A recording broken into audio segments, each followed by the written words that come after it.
الحمد لله الذي لم يزل ولا يزال حيا قيوما عالما مدبرا سميعا بصيرا، والصلاة والسلام على من أرسل إلى الناس كافة بشيرا ونذيرا، وعلى آله وأصحابه أجمعين. أما بعد، فأعوذ بالله من الشيطان الرجيم. بسم الله الرحمن الرحيم. وَلَقَدْ نَصَرَكُمُ اللَّهُ بِبَدْرٍ وَأَنْتُمْ أَذِلَّةٌ فَاتَّقُوا اللَّهَ. صدق اللہ العظیم وصدق رسولہ النبی الکریم الامین. قال اللہ تعالی فی شان حبیبہ مخبرا وآمرا ان اللہ وملائکتہ یصلون علی النبی یا ایہا الذین آمنوا صلوا علیہ وسلموا تسلیما. اللہم صلی علی سیدنا ومولانا محمد وعلی آل سیدنا ومولانا محمد وأصحاب سيدنا ومولانا محمد وبارك وسلم عليه. الصلاة والسلام عليك يا رسول الله وعلى آلك وأصحابك يا سيدي يا حبيب الله. میرے قابل صد احترام بزرگوں، عزیزوں، دوستوں، رمضان المبارک کا پہلا عشرہ جو باعث رحمت تھا وہ اختتام پذیر ہوا چاہتا ہے. اس میں کل کا دن اس پہلے عشرے کا آخری دن ہے. اس کے بعد جو عشرہ شروع ہو رہا ہے اس کے بارے میں نبی کریم رؤوف الرحیم صلی اللہ علیہ وسلم کا ارشاد ہوا تھا، وَأَوْسِطَهُ مَغْفِرَةٌ. رمضان کا پہلا عشرہ رحمت کا باعث ہے اور اس کا درمیانی عشرہ اللہ عز و جل کی بخششوں کا باعث ہے. اور آخری عشرے کے بارے میں فرمایا تھا کہ وَآخِرُهُ عِتْقٌ مِّنَ النِّيرَانِ. آخری عشرے میں رب تعالی جل مجدہ الکریم مومنوں کی گردنوں کو جہنم کی سزاؤں سے آزادی عطا فرماتا ہے. یہ جو دوسرا عشرہ شروع ہو رہا ہے اس میں بہت سے واقعات ایسے رونما ہوئے ہیں جن سے اسلام کی عظمت اجاگر ہوئی، پرچم اسلام بلند ہوا اور اسلام مکہ مکرمہ سے شروع ہوا تھا، مدینہ طیبہ میں ہجرت ہوئی اور پھر سن 2 ہجری میں اسلام کی اشاعت کا دروازہ کھلا ہے.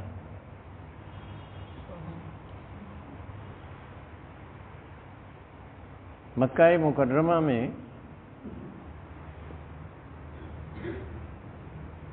مسلمانوں کی افرادی قوت بہت کم تھی.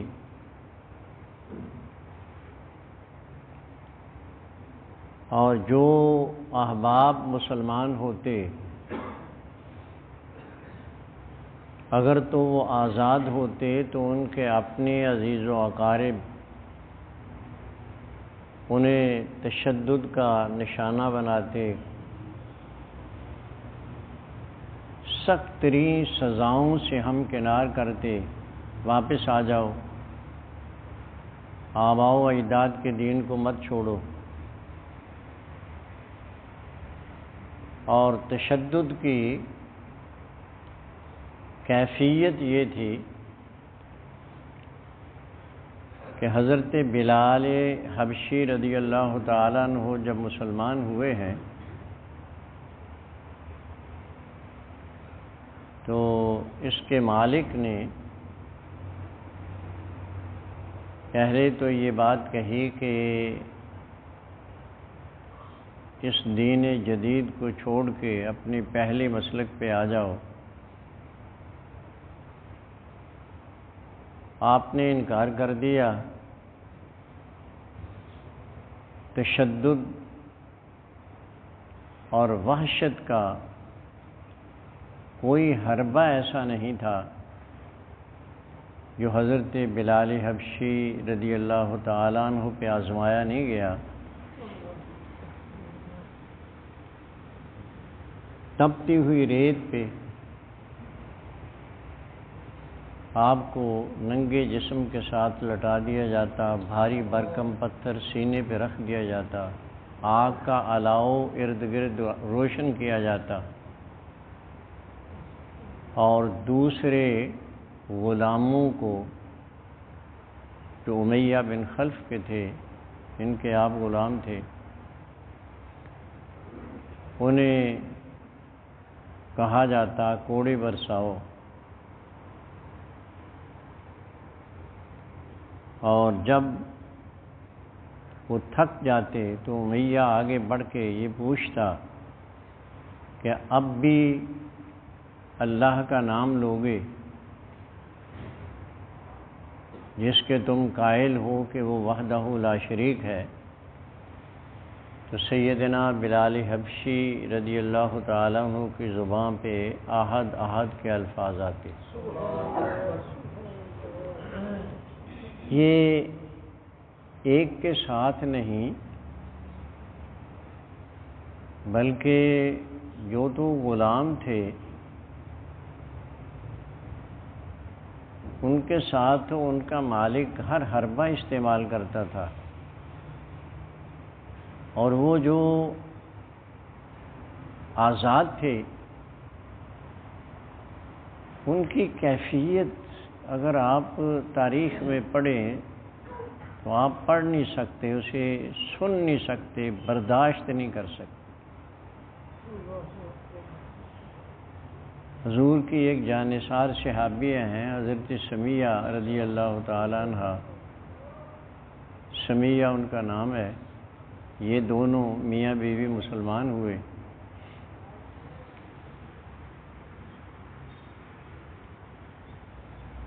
ان کے اسلام لانے پہ ابو جہل نے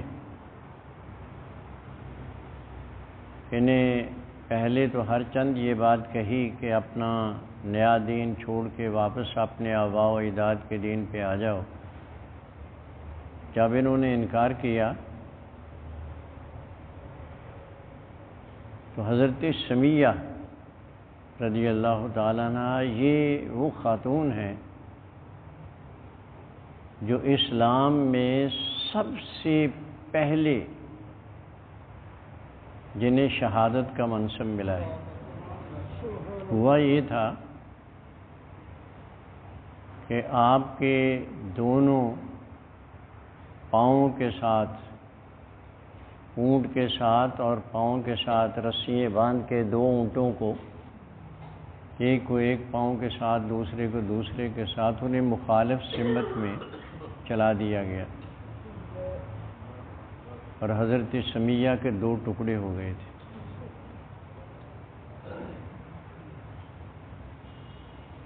جان قربان کر دی دین مصطفی پہ،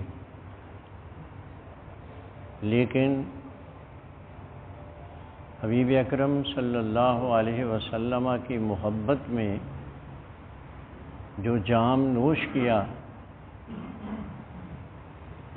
وہ رہتی دنیا تک خواتین کو ایک عظمت نصیب کر گیا ہے۔ تو میں یہ بات عرض کر رہا تھا کہ مکہ مکرمہ کی زندگی میں مسلمانوں کی تعداد کم تھی. جب ان پہ ظلم ہوتا تو انہیں ہاتھ اٹھانے کی اجازت نہیں دی گئی. کہا ابھی وقت نہیں، ان کی زیادتیاں برداشت کر لو، ہاتھ نہ اٹھانا.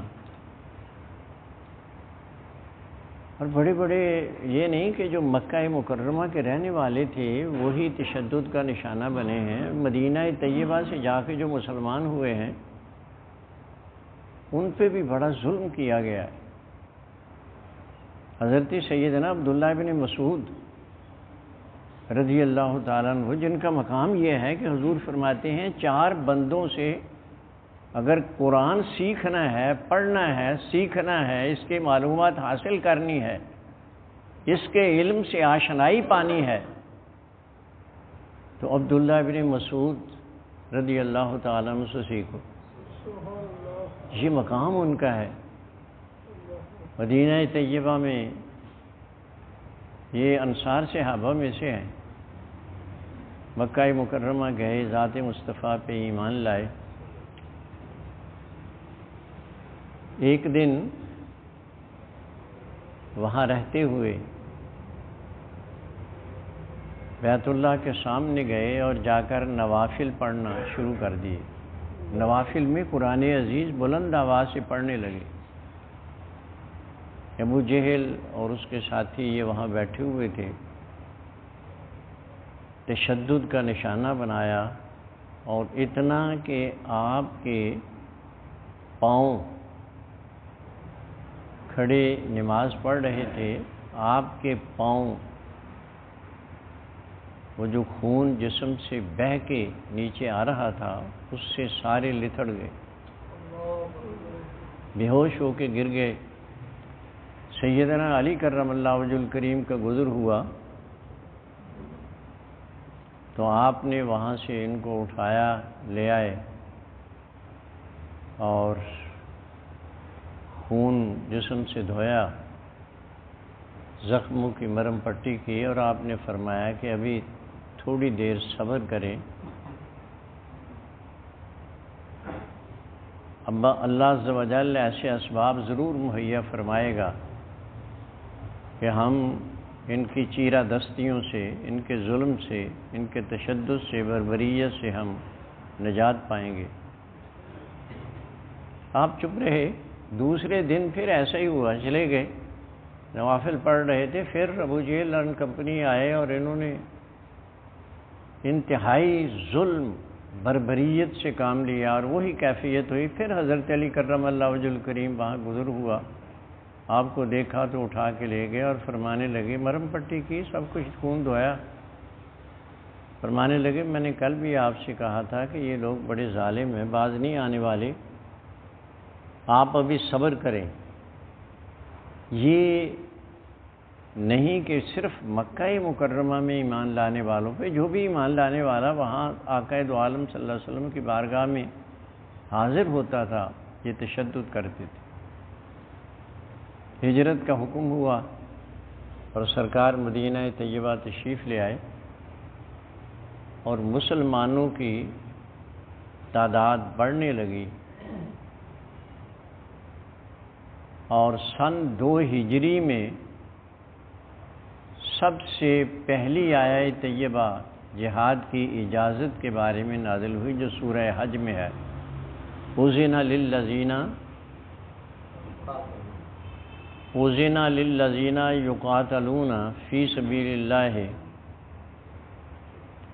جن لوگوں پہ اللہ عز و جل کی راہوں میں ظلم ہوتا ہے، ان کو شہید کیا جاتا ہے،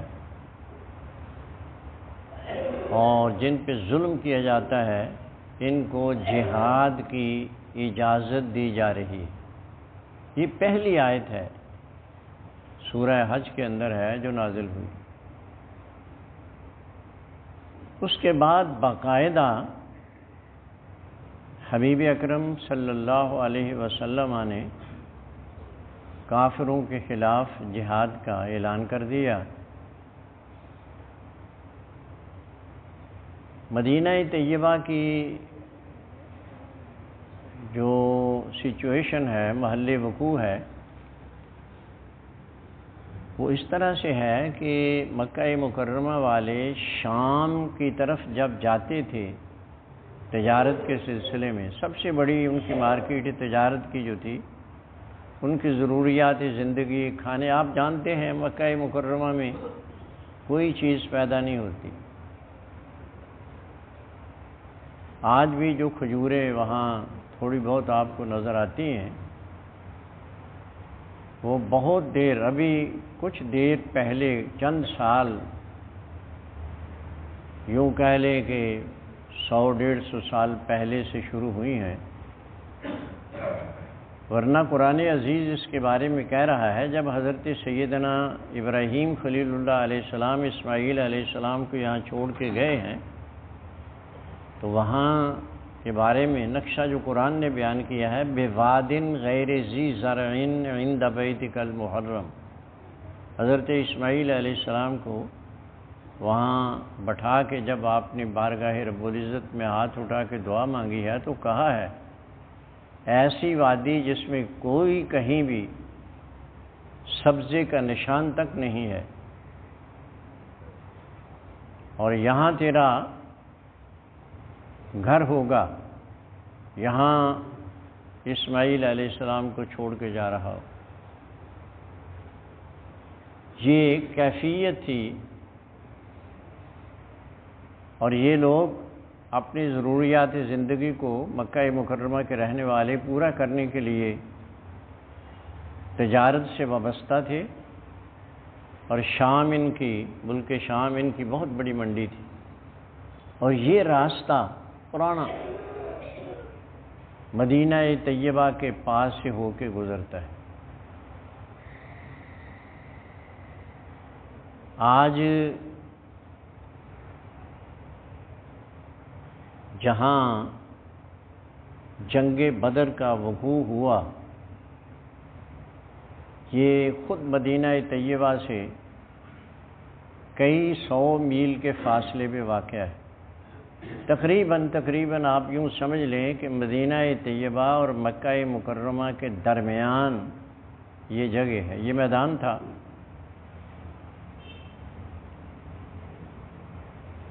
جب یہ اجازت ملی جہاد کی تو سرکار دو عالم صلی اللہ علیہ وسلم باقاعدہ طور پہ صحابہ کو اس راستے پہ بھیجنے لگے۔ اطلاعات یہ تھیں کہ مکہ مکرمہ والے باقاعدہ تیاری کر رہے ہیں، جہاں سامان تجارت شام سے لا رہے ہیں، وہاں سے آلات حرب و ضرب بھی، جنگی سامان بھی وہ امپورٹ کر رہے ہیں، وہ لا رہے ہیں۔ تو سرکار دو عالم صلی اللہ علیہ وسلم صحابہ کبار کو بھی بھیجتے رہے، خود بھی شرکت فرماتے رہے۔ جن غزوات میں، جن جنگوں میں مصطفیٰ صلی اللہ علیہ وسلم خود شریک ہوئے، جنگ لڑی یا نہ لڑی، اس لشکر میں، ان صحابہ میں، ان جانثاروں میں حضور شریک ہوئے، خود کمانڈ کی، اس کو اہل سیر غزوہ کہتے ہیں۔ اور جس میں صحابہ کبار رضوان اللہ علیہم اجمعین کو مصطفیٰ صلی اللہ علیہ وسلم نے بھیجا ہے اور خود شریک نہ ہوئے، اسے سریہ کہتے ہیں، اور اس کی جمع سرایا آتی ہے۔ یہ فرق ہے دونوں میں۔ آقا دو عالم صلی اللہ علیہ وسلم 18 غزوات میں خود شریک ہوئے، لیکن جنگ جو لڑی گئی، جس میں آپ شریک ہوئے اور جنگ بھی لڑی گئی، وہ 8 غزوے ہیں۔ ان میں سب سے پہلا غزوہ جس میں باقاعدہ آپ نے جنگ لڑی وہ غزوہ بدر ہے، اور سب سے آخری غزوہ جس میں حضور اکرم صلی اللہ علیہ وسلم شریک جنگ ہوئے ہیں وہ غزوہ حنین ہے۔ یہ پہلے اور آخری، اور 8 میں آپ نے یہ جو رمضان المبارک ہے اسے یہ شرف حاصل ہے کہ اس میں 2 اہم ترین غزوے جس میں اسلام کو عظمتیں نصیب ہوئی ہیں وہ لڑے گئے ہیں۔ ان میں ایک جنگ بدر ہے اور دوسرا فتح مکہ ہے۔ یہ جو غزوہ بدر ہے یہ 17 رمضان المبارک کو سن 2 ہجری میں، اور غزوہ فتح مکہ یہ سن 8 ہجری میں حضور اکرم صلی اللہ علیہ وسلم کی کمانڈ میں یہ دونوں غزوے لڑے گئے ہیں، اور اس میں حضور نے خود شرکت کی ہے اور جنگ لڑی ہے۔ یہ ایک موٹا سا فرق آپ کو سمجھانے کے لیے میں نے عرض کیا ہے۔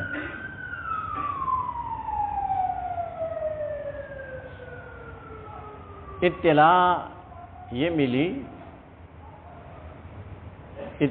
یہ ملی کہ ابو سفیان یہ سیدنا امیر معاویہ رضی اللہ تعالیٰ عنہ کے والد گرامی ہیں۔ جس دن فتح مکہ ہوئی ہے اس دن یہ مسلمان ہوئے تھے، اور یہ بدر کے دن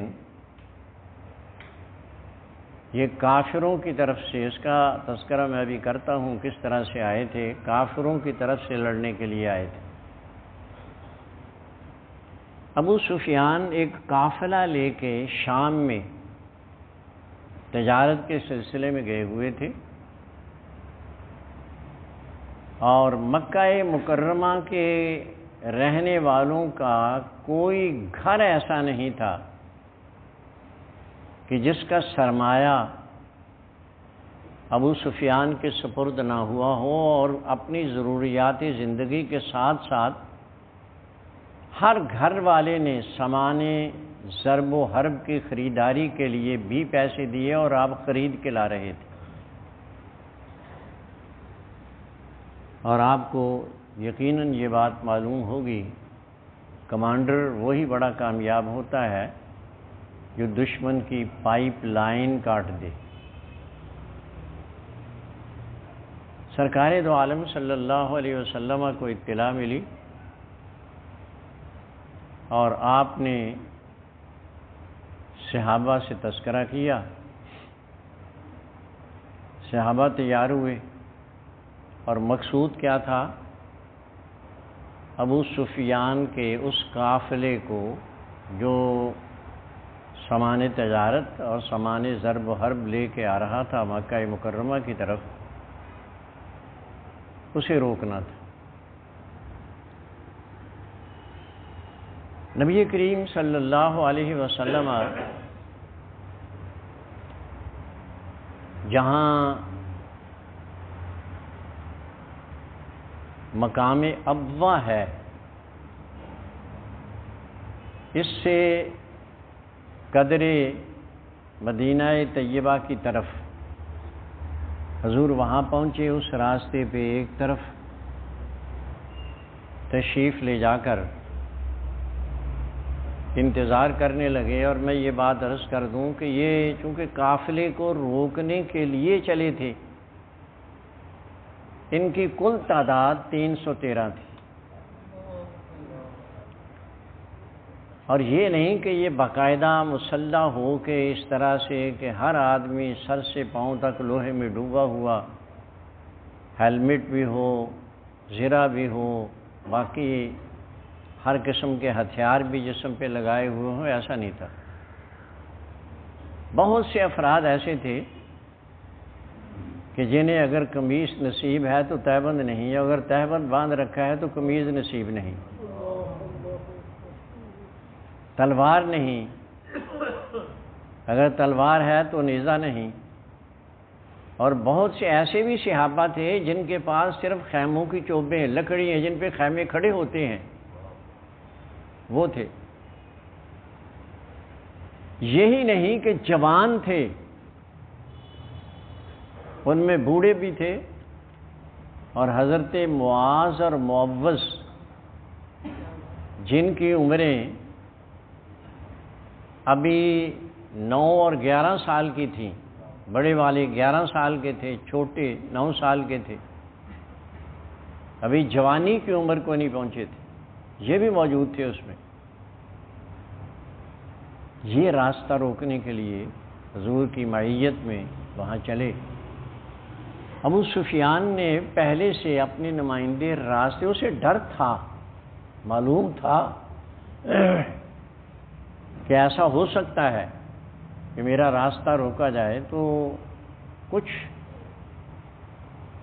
نمائندے آگے بھیج دیے کہ ان تمام راہوں کا جائزہ لینا اور ہمیں اطلاع کرنا، کہیں اچانک ہم حملے کا شکار نہ ہو جائیں۔ اور پھر انہوں نے وہ جو جاسوس بھیجے، رپورٹ دی کہ سرکار دو عالم صلی اللہ علیہ وسلم کچھ افراد کے ساتھ تمہارے انتظار میں ہیں۔ تو ابو سفیان نے ابو جہل کو خط لکھا کہ اگر قافلے کی خیر چاہتے ہو تو مدد کو پہنچو۔ یہ بڑا اہم خط تھا،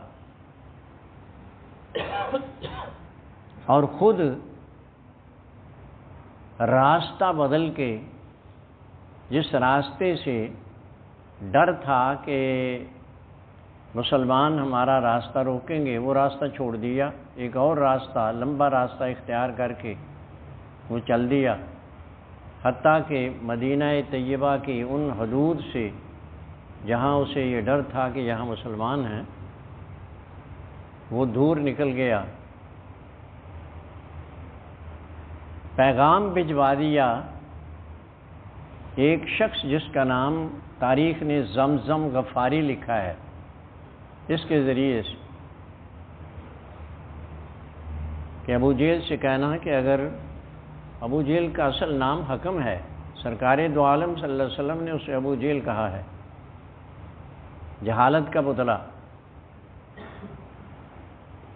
اگر خیر چاہتے ہو تو یہ اس طرح سے گیا، اونٹ پہ سوار ہوا، اور بجائے اس کے کہ وہ اونٹ کے منہ کی طرف اپنا منہ کر کے، جس طرح سے عام سوار ہوتے ہیں، اونٹ کے پیٹھ کی طرف منہ کر کے کپڑے اس نے پھاڑ لیے، اور مکہ مکرمہ میں پیٹتا ہوا داخل ہوا، لوگ جمع ہوئے، ابو جہل بھی چلا آیا،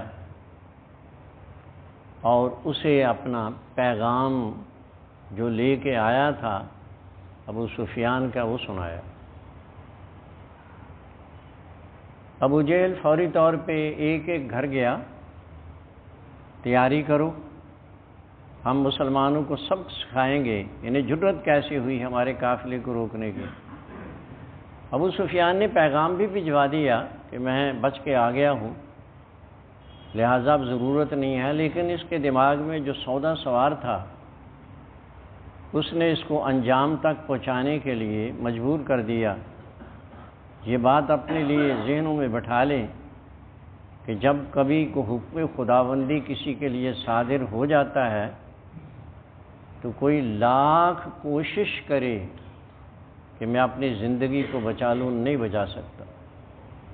اذا جاء اجلهم فلا یستاخرون ساعۃ ولا یستقدمون۔ قرآن عزیز فرما رہا ہے جب کسی کی موت آ جاتی ہے تو نہ ایک لمحہ آگے نہ ایک لمحہ پیچھے ہوتی ہے۔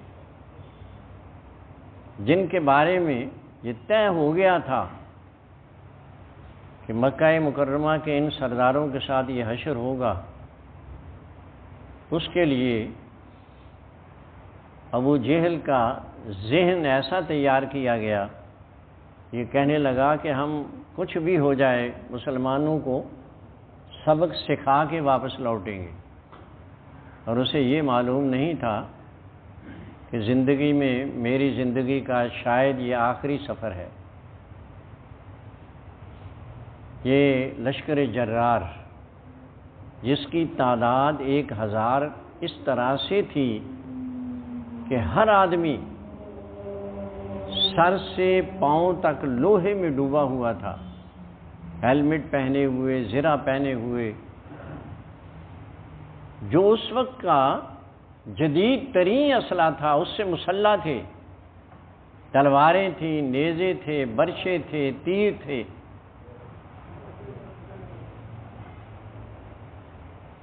اور حضور اکرم صلی اللہ علیہ وسلم کے ان جانثار جن کی تعداد کا تذکرہ میں نے کیا، ان سے لڑنے کے لیے وہ چلے تھے۔ سرکار دو عالم صلی اللہ علیہ وسلم کو پتہ چلا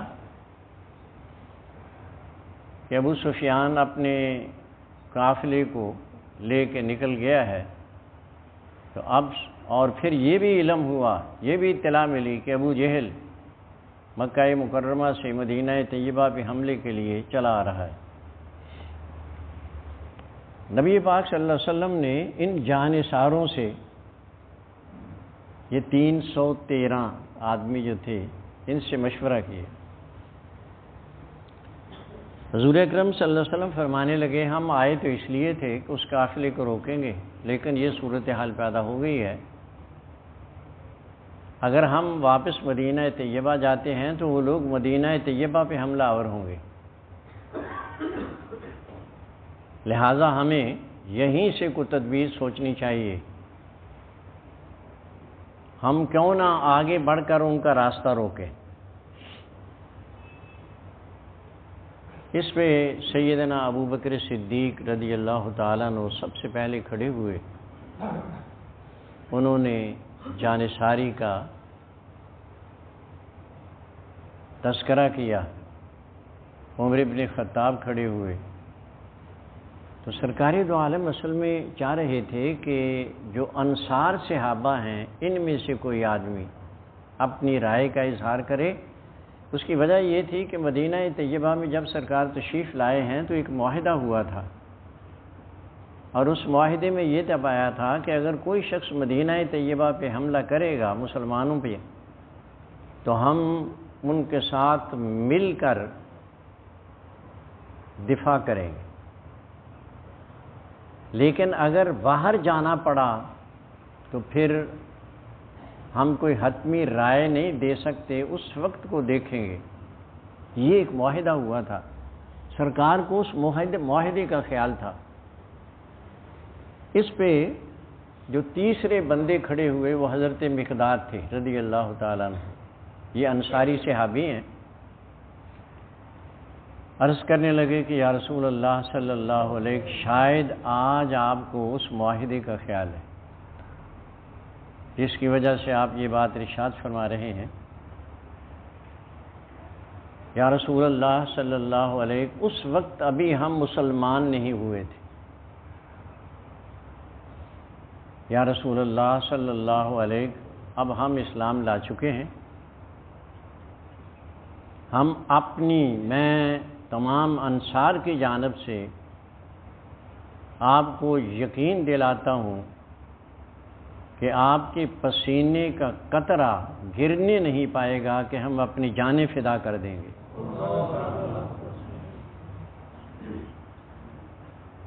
سمندر میں کہیں گے تو چھلانگیں لگا دیں گے۔ حضور بڑے خوش ہوئے، دعائیں دی، اور پھر دوسرے انصار صحابہ نے بھی اسی طرح کی جانثاری کی یقین دہانی جب کروائی تو اب طے یہ ہوا کہ چلا جائے۔ یہ ابو سفیان جو تھا یہ اپنے تمام سامان کو اور ساتھیوں کو مکہ مکرمہ چھوڑ کے اور یہ ساتھ ملنے کے لیے اس لشکر میں، کافروں کے لشکر میں شریک ہونے کے لیے یہ چلا ہے۔ اور میں تھوڑی سی بات مزید آپ کے لیے عرض کرتا جاؤں. اتفاق ایسا تھا کہ جو بھی ابھی مسلمان نہیں ہوئے تھے لیکن بعد میں وہ مسلمان ہوئے، وہ احباب بھی ابو جہل کے اس لشکر میں شریک تھے، جبکہ وہ بڑے جلیل القدر صحابہ میں سے ہیں. حضور کے چچا حضرت عباس یہ قریش کی طرف سے کافروں کے اس لشکر میں شریک ہوئے تھے. حضور کے داماد ابو العاص جو حضرت زینب جو حضور کی سب سے بڑی صاحبزادی، ان کے میاں، ان کے شوہر، یہ بھی کافروں کی طرف سے ابو سفیان کے ساتھ، ابو جہل کے ساتھ شریک ہوئے تھے. اب یہ اس طرف یہ کیفیت تھی اور اس طرف یہ کیفیت تھی کہ حبیب اکرم صلی اللہ علیہ وسلم جن جانثاروں کو لے کے چل رہے تھے، میں نے ابھی تذکرہ کیا، بعض ایسے تھے جن کے پاس چھڑیاں تھیں، بعض کسی کے پاس تلوار ہے تو کوئی اور اسلحہ نہیں، کسی کے پاس نیزہ ہے، کسی کے پاس کچھ بھی نہیں. ایسی صورتحال بنی ہوئی تھی. وہ تمام کے تمام جتنے بھی تھے ان میں اکثر گھوڑوں پہ سوار تھے، اونٹوں پہ سوار تھے جو لڑنے کے لیے آ رہے تھے. اور یہ پیادہ چند گھوڑے، ایک یا دو گھوڑے تھے، اونٹ تھے کچھ 7-8 کے برابر، باقی سب پیادہ تھے. لیکن ان کی عظمت کا عالم یہ تھا. حفیظ جلندری نے بڑی پیاری بات لکھی، جب یہ چل رہے تھے حضور کی کمانڈ میں تو اس نے کہا یہ لشکر ساری دنیا سے انوکھا تھا، نرالا تھا. یہ لشکر ساری دنیا سے انوکھا تھا، نرالا تھا کہ اس لشکر کا افسر ایک کالی کملی والا تھا. اور یہ میں سمجھتا ہوں یہ نصیبہ اتنا بڑا ہے. میں ایک حدیث اگر اجازت دیں تو عرض کروں اس کی، بخاری شریف کی.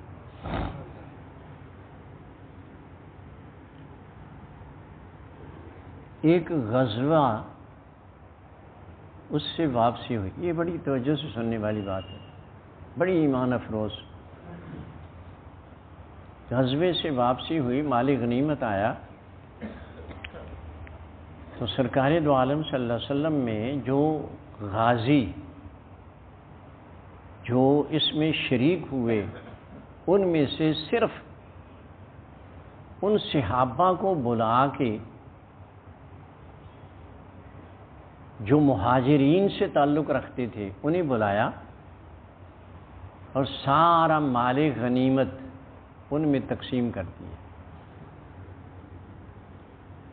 حالانکہ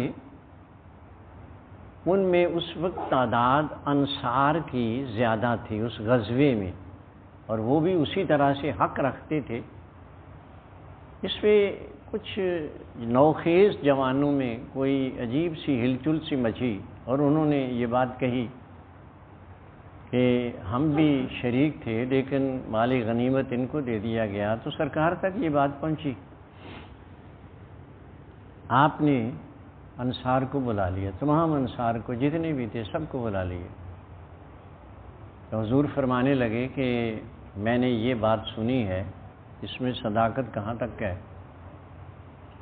تو جو بزرگ انصار صحابہ تھے وہ عرض کرنے لگے کہ حضور یہ جو بچے ابھی نوخیز ہیں انہوں نے یہ بات کہیں کہی ہے حضور، ہم نے بڑوں نے نہ یہ بات کہی اور نہ اس سے ہم اتفاق کرتے ہیں. تو سرکار دو عالم صلی اللہ علیہ وسلم نے جو الفاظ انصار سے کہے تھے نا،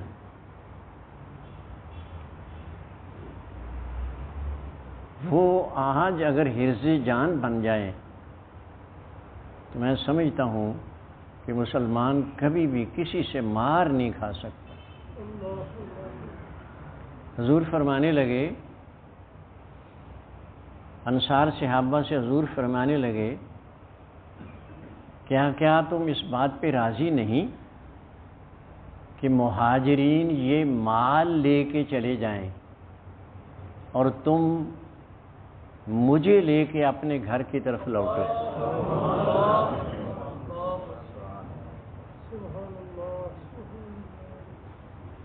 اللہ۔ اب صحابہ جو انصار تھے ان کی آنکھوں میں آنسو تھے اور عرض کرنے لگے تھے، حضور ہمیں یہ سودا منظور۔ آج یہ لشکر اس آقا کی معیت میں روانہ ہو رہا تھا۔ اتفاق ایسا ہوا، بدر میں ایک میدان ہے، بدر میں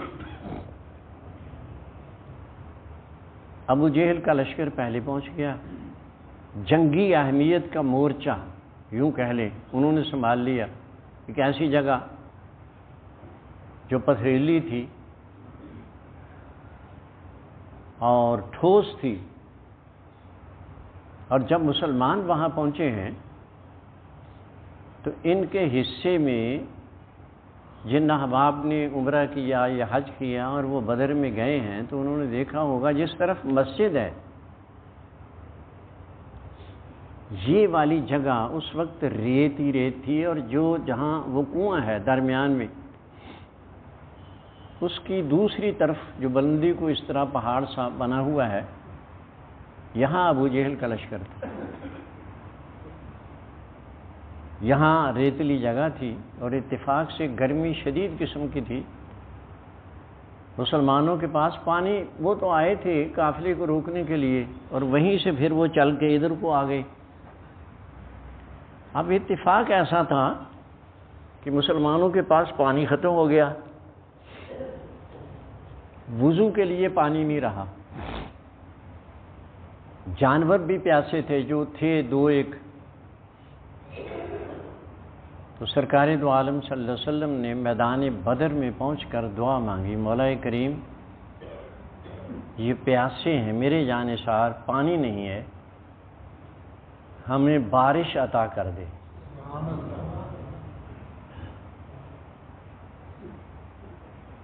حضور اے اللہ، یہ میں دیکھ رہا ہوں کہ ان کے جسم پہ پورا لباس بھی نہیں ہے، کچھ تہبند باندھے ہوئے ہیں، جسم ننگا ہے، انہیں کپڑے عطا کر دی۔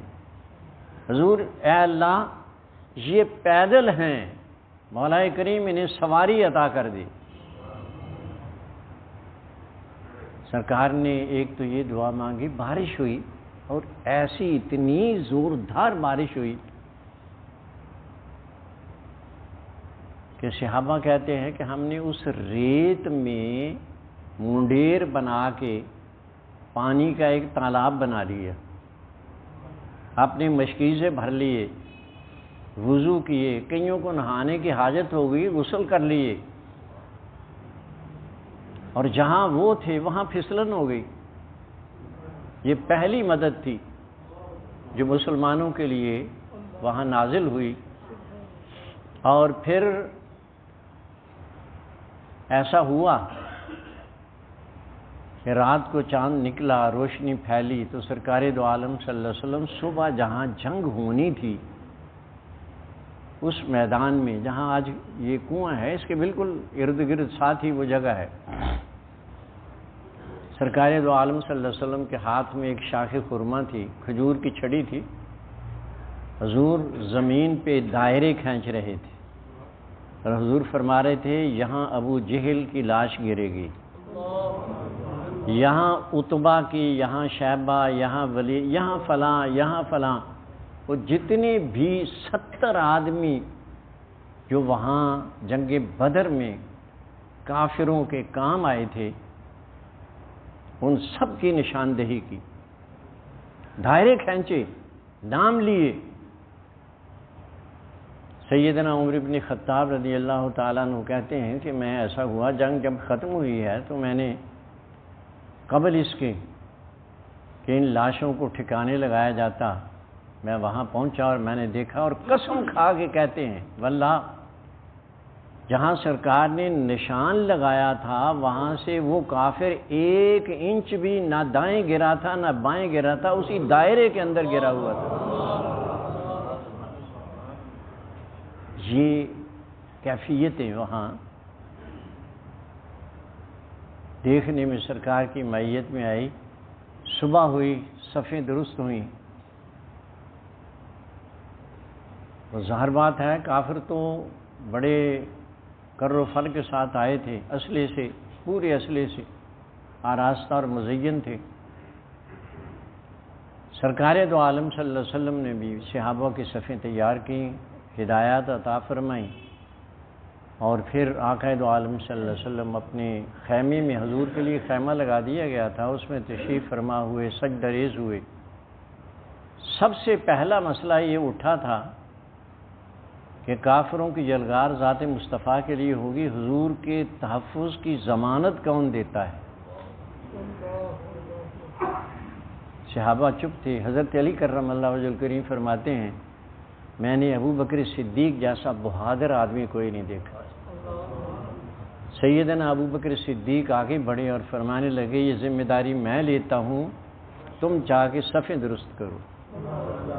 اور حضور کے ساتھ خیمے کے باہر کھڑے ہو گئے، حضور سجدہ ریز ہوئے،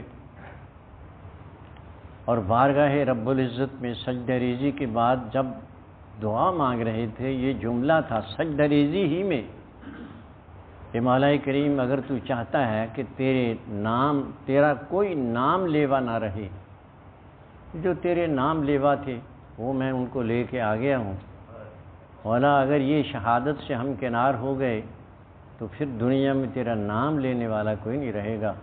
ابو بکر صدیق رضی اللہ تعالیٰ عنہ یہ جملے سن رہے تھے، سرکار دو عالم صلی اللہ علیہ وسلم کو کندھوں سے پکڑ کے ابو بکر صدیق نے اٹھا لیا اور عرض کی حضور بس کرے، رب تعالیٰ نے جو وعدہ کیا ہے اسے پورا فرمائے گا۔ اللہ اکبر۔ حضور اکرم صلی اللہ علیہ وسلم پھر اٹھے۔ اب یہاں میں ایک تھوڑی سی بات عرض کرتا جاؤں، ٹائم تو آپ کا کافی ہو گیا، یہاں ایک بات عرض کرتا جاؤں۔ ابو بکر صدیق رضی اللہ تعالیٰ عنہ کی نگاہ رب تعالیٰ کے وعدے پہ تھی، اور ان اللہ لا یخلف المیعاد، اللہ کبھی اپنے وعدے کے خلاف نہیں کرتا، اور سرکار کی نگاہ ذات باری کی بے نیازی پہ تھی۔ وہ ذات بڑی بے نیاز ذات ہے، میں اس پہ کبھی سناؤں گا ایک واقعہ آپ کو، روح گٹے کھڑے ہو جاتے ہیں اس پہ۔ سرکار دو عالم صلی اللہ علیہ وسلم اٹھے اور باہر تشریف لائے، صفیں تیار ہوئی تھیں، کافروں کی طرف سے 3 آدمی لڑنے کے لیے، پہلے ہوتا یہ تھا کہ 2 آدمی 3 آدمی باہر نکل کے جنگ کا آغاز کرتے، مبارز طلب کرتے، مقابلے میں کوئی ہے جو آئے، تو جو مقابلے میں آئے مسلمانوں کی طرف سے وہ پہلے انصار صحابہ تھے، کہا نہیں مکے والوں میں سے کسی کو بھیجو، تو حضرت علی کرم اللہ وجہ الکریم، سیدنا امیر حمزہ رضی اللہ تعالیٰ عنہ اور حضرت عبیدہ، یہ تینوں آئے، جنگ شروع ہوئی۔ حضرت علی کرم اللہ وجہ الکریم نے اپنے مد مخالف کو آنے واحد ہی میں واصل جہنم کیا، اور حضرت سیدنا امیر حمزہ رضی اللہ تعالیٰ عنہ لڑ رہے تھے اور اپنے مخالف کو شدید ترین زخمی کر چکے تھے کہ حضرت علی فارغ ہو کے آئے کرم اللہ وجہ الکریم، اور آپ نے اسے بھی حضرت سیدنا امیر حمزہ کے ساتھ بیک وقت دونوں تلواریں اس کے وار پہ آئیں، اس کو 2 ٹکڑے کر کے رکھ دیا۔ حضرت سیدنا عبیدہ رضی اللہ تعالیٰ عنہ یہ لڑ رہے تھے، آپ نے دشمن کو بھی زخمی کیا، خود بھی زخمی ہو رہے تھے۔ اس کے بعد یہ دونوں حضرات اس طرف آئے اور اس کو بھی واصل جہنم کیا۔ بعد میں حضرت سیدنا عبیدہ رضی اللہ تعالیٰ عنہ جنگ لڑتے ہوئے شہید بھی ہو گئے تھے، پہلے ہی زخم آئے تھے، پھر بعد میں شہید ہو گئے۔ یہ سب سے پہلے صورتحال تھی۔ اس کے بعد حضور اکرم صلی اللہ علیہ وسلم جب آگے بڑھے ہیں تو سرکار دو عالم صلی اللہ علیہ وسلم نے زمین سے مشت بر خاک کو اٹھایا اور اس مٹھی بر خاک کو کافروں کی طرف پھینکتے ہوئے فرمایا، شاہت الوجوہ، یہ چہرے برے ہو جائیں۔ شاہ کا معنی ہوتا ہے برا ہونا۔ یہ پھر میں کبھی مسئلہ سمجھاؤں گا، وقت نہیں ہے۔ کوئی کافر ایسا نہیں تھا، اب یہ تین تو ختم ہو چکے، جو سامنے تھے ان میں کوئی کافر ایسا نہیں تھا جس کی آنکھوں میں یہ مصطفیٰ صلی اللہ علیہ وسلم کے مشت بر خاک کو پھینکا گیا تھا، اس کی دھول نہ پڑی ہو۔ اور قرآن عزیز نے کہا، وَمَا رَمَيْتَ إِذْ رَمَيْتَ وَلَٰكِنَّ اللَّهَ رَمَىٰ، اے محبوب مکرم، یہ مشت بر خاک جو آپ نے پھینکی یہ آپ نے نہیں بلکہ اللہ نے پھینکی۔ یہ کیفیت۔ اور پھر اختصار کے ساتھ عرض کرتا ہوں، یہ وقت ہو گیا، 70 کافر، یہ اور وہ بھی سارے سردار، کوئی بندہ ان میں ایسا نہیں تھا جو عامی ہو، سارے سردار، یہ 70 مارے گئے اور 70 ہی قیدی بنائے گئے۔ ان میں بہت سے وہ جن کا تذکرہ میں نے کیا ہے، جس ان کو بعد میں اللہ عز و جل نے ایمان کی دولت سے نوازا ہے، یہ قیدی بن کے آئے اور پھر سرکار دو عالم صلی اللہ علیہ وسلم نے ان کی ڈیڈ باڈیز کو، جو کافروں کی ڈیڈ باڈیز، اچھا اس میں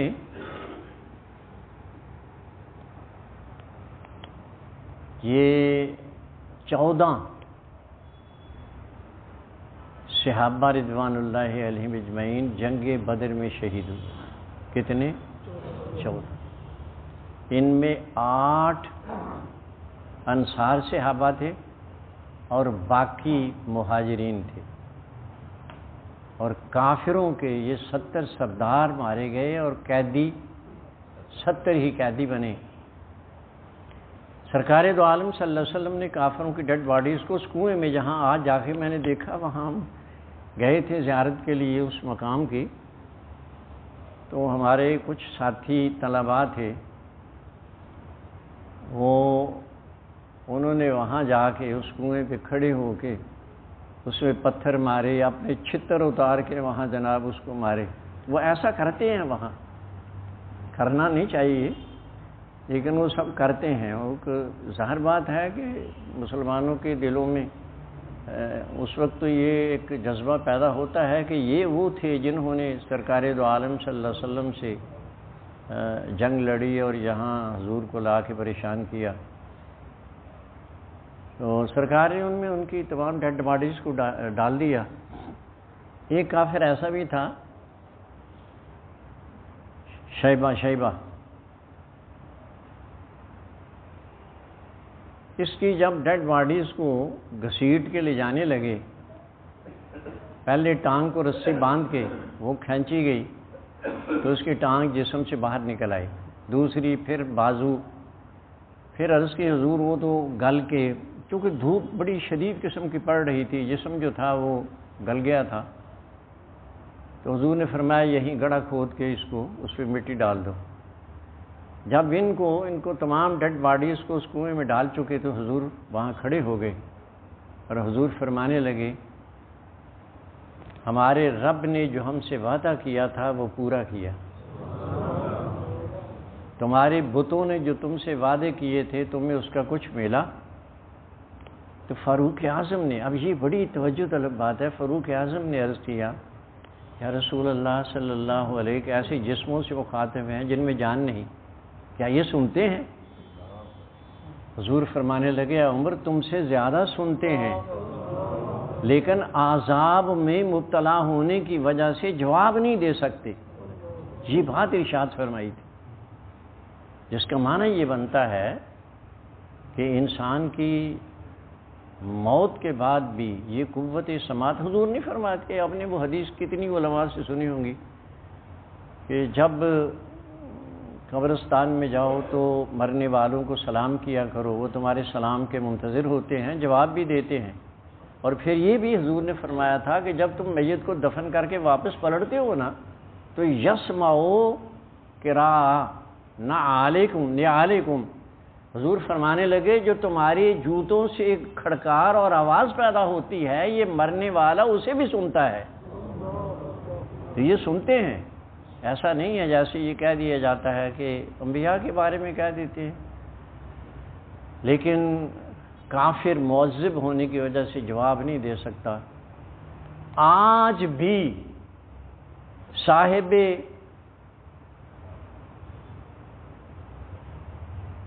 یہ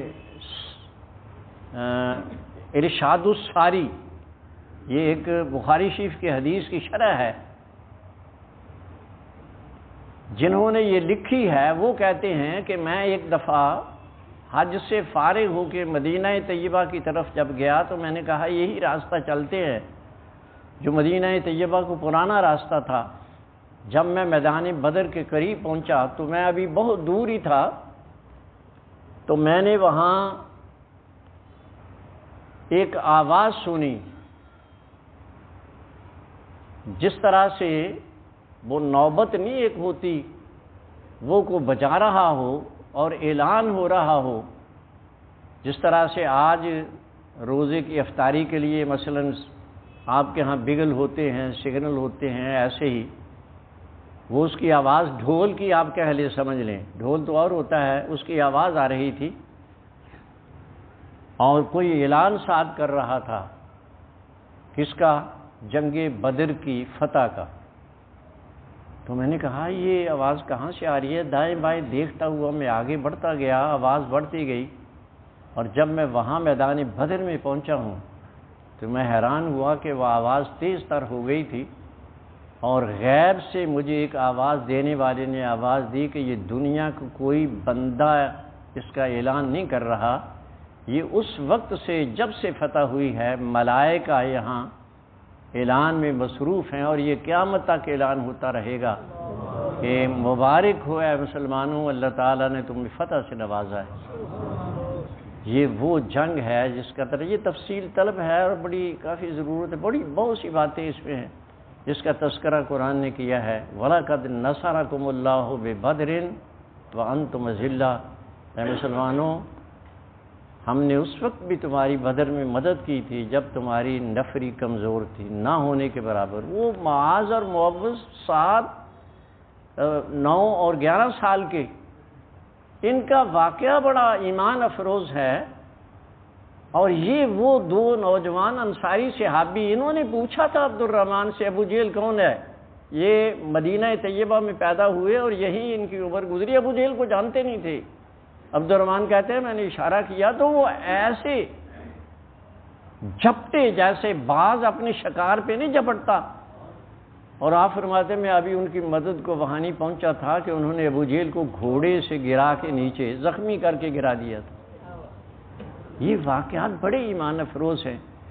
دعا کریں اللہ تعالیٰ اپنے محبوب کے صدقے سے اس جنگ بدر کی عظیم فتحوں کے صدقے سے مسلمانوں کو، عالم اسلام کے مسلمانوں کو ہر مقام پہ سرفرازی عطا فرمائے۔ یہ مملکت جو دین کے نام پہ، اسلام کے نام پہ، ذات مصطفیٰ کے نام پہ حاصل کی گئی ہے، اللہ کریم ہمیں وہ دن دکھائے کہ اس میں اللہ اور اس کے رسول کا بول بالا ہو۔ یا اللہ جو بیمار ہیں انہیں مجاہدین جنگ بدر کے صدقے سے، شہدائے بدر کے صدقے سے شفا سے نواز دے۔ جو دنیا سے چلے گئے ہیں، ہم میں تھے، پچھلے رمضان میں تھے، اس سے پہلے رمضانوں میں تھے، اور ہمیں جدائی کا وہ داغ دے کے چلے گئے ہیں، اے اللہ شہداء کے صدقے سے ان سب کی مغفرت فرما دے۔ مولا کریم اپنے محبوب مکرم صلی اللہ علیہ وسلم کے صدقے سے مملکت خداداد پاکستان کو استحکام عطا کر دینا۔ وصلی اللہ علی النبی الکریم وآلہ وصحبہ اجمعین۔